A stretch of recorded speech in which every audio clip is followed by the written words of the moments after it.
waxaan joognaa meesha ugu sarreysa munaaradda gambaleelka Russia gobolka Vladimir tulada Semenovskoy Church of Our Lady taawarka gambaleelka leebinku wuxuu leeyahay 3 dabaq laga soo bilaabo goobta sare ee munaaradda gambaleelka waxaad arki kartaa meel aad u fog waxaan taagannahay sagxad alwaaxa oo dhawaan la sameeyay halkan waxa ah jaranjaro alwaaxa hoos ayaan u degi doonaa waxaan oos ugu dhaadhacnaa tillaabooyinka alwaax cusub waxaan gaaraynaa heerka xiga heerkan ayaa sidoo kale laga sameeyay looxan alwaaxa la sameeyay dhawaan dabaqyada alwaaxdu kuma xidhna meelo bannaanka ah isku dhafka waa inuu ahaadaa mid sare dhinaca hoose ee meelaha leebenka laakiin isku dhafka ayaa lagu sameeyay meel khaldan aanaadno heer hoose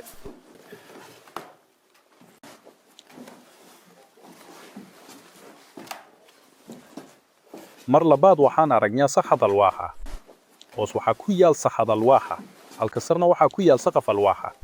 labada saxad alwaaxa ay la sameeyay dhawaan ma jiro calaamad muujinaysa jaranjaro leben ah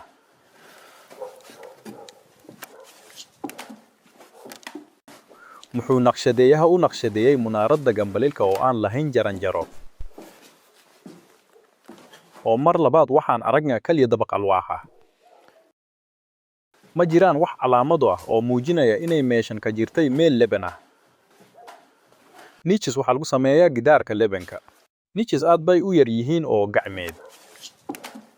ma jiri doonto xidid la isku halin karo oo looqyada aan hoos u dhaadhacno mar labaad oo ay weheliyaan jaranjarooyinka alwaaxda jaranjaro aad u foorarsan waa dhibin la fuulo oo laga soo dego jaranjarooyinkaas waxaan ka soo degnay samada oo dhulka u soo degnay alwaaxyada alwaaxda ayaa si qallooqan loo dhigaa xagal tani runtii ma loogu talagalay inta dhismuhu socdo munaaradda gambaleelka waxay leedahay 4 saxad alwaaxa oo dhawaan la sameeyay isla mar ahaantana ma saqafka leeben keliya ma jiro jaranjaro qorshaysan oo xagga sare ah